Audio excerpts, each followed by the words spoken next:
Quelle est la meilleure transmission, manuelle ou automatique? La question est intéressante. Ce débat existe depuis 7 décennies. Les transmissions manuelles et automatiques sont des technologies complètement différentes, utilisant des réglages et des principes différents.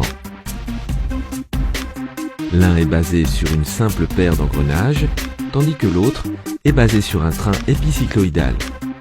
L'un utilise un convertisseur de couple, tandis que l'autre utilise un ensemble d'embrayages. Nous allons faire une comparaison logique de ces technologies dans cette vidéo.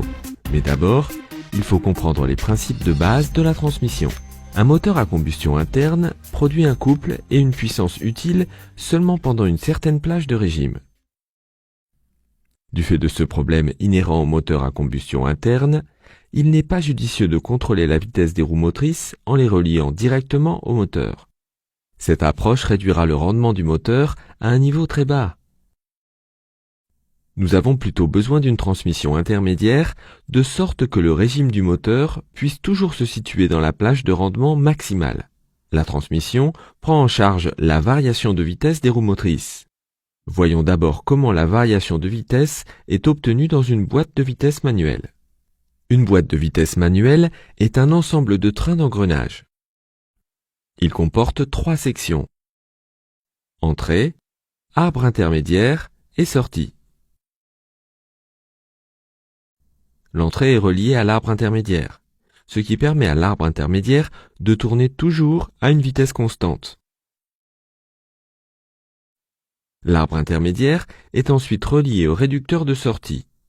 Vous pouvez voir que les rapports de sortie tournent à des vitesses différentes, en raison des différents rapports de démultiplication. Cependant, les engrenages de sortie ne sont pas fixés à l'arbre de sortie, et vous pouvez même voir un espace entre les engrenages de sortie et l'arbre. Si nous ne pouvons connecter qu'un engrenage de sortie à l'arbre, l'arbre aura la vitesse de l'engrenage qui lui est relié. Les engrenages de l'arbre principal sont équipés de dents coniques de synchronisation. Un moyeu est relié à l'arbre et un manchon glisse sur celui-ci. En déplaçant simplement cette douille, on peut relier l'engrenage et l'arbre. Cela peut sembler être un mécanisme simple. Cependant, pendant le fonctionnement, le moyeu et l'engrenage tournent à des vitesses différentes, et la connexion manchon-engrenage est impossible. Avant tout, il faut que leur vitesse soit la même. Pour cela, nous devons interrompre le flux d'énergie vers la transmission. L'utilisation d'un système d'embrayage entre en jeu. En désengageant le système d'embrayage, le flux de puissance vers la boîte de vitesse est interrompu. Une bague de synchronisation, avec un cône de friction, peut aider à faire correspondre la vitesse de l'engrenage avec le manchon.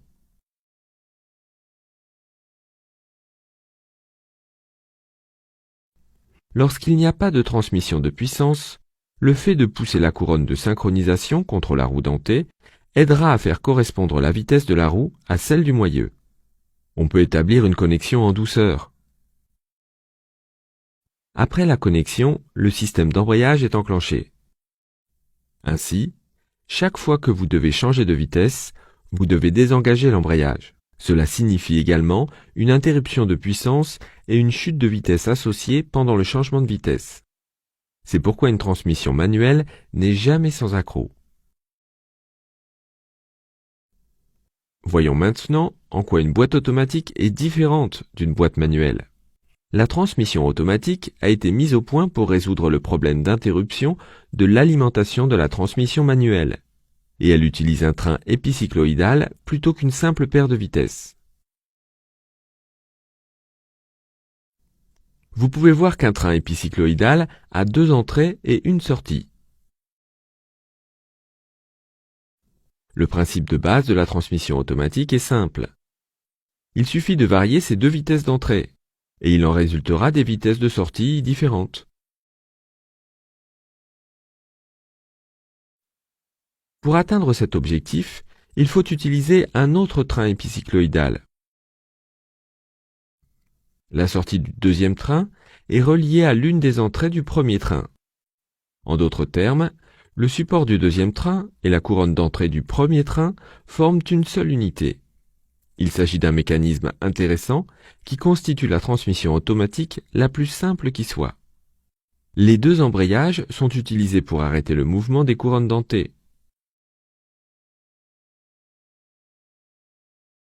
En appuyant sur la pédale d'embrayage, la couronne correspondante est à l'arrêt et le support tourne.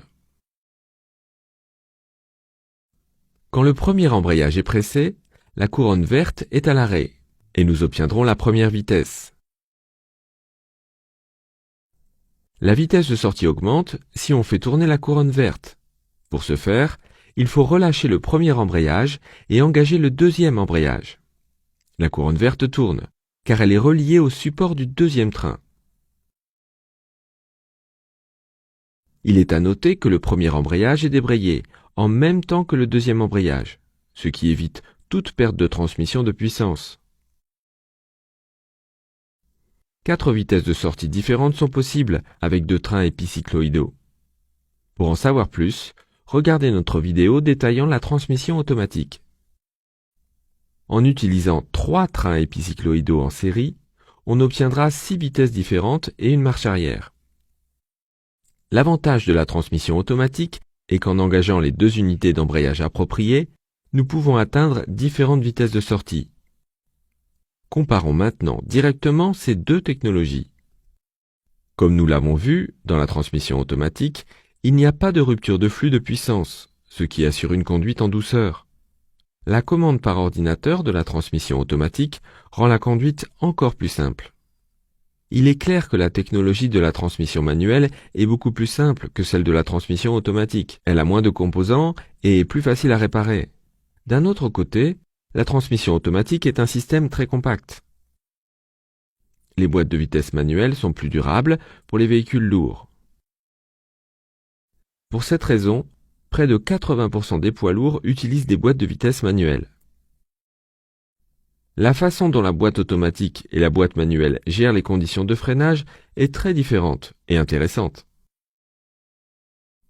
En conduite manuelle, avant d'appuyer sur la pédale de frein, la pédale d'embrayage doit être complètement enfoncée.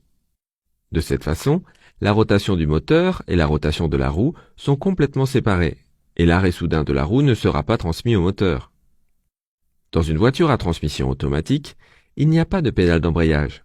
Ainsi, pour séparer la rotation du moteur de la transmission, un convertisseur de couple est utilisé. Il s'agit d'un coupleur à fluide, ce qui permet le glissement, de sorte qu'un convertisseur de couple aide la transmission automatique à gérer le scénario de freinage sans avoir besoin d'une pédale d'embrayage. Cependant, un convertisseur de couple est un générateur de chaleur, qui à son tour réduit l'efficacité du véhicule. Par conséquent, les véhicules à transmission automatique ont tendance à être moins éco-énergétiques que les véhicules manuels. Cependant, les convertisseurs de couple modernes ont surmonté ce problème.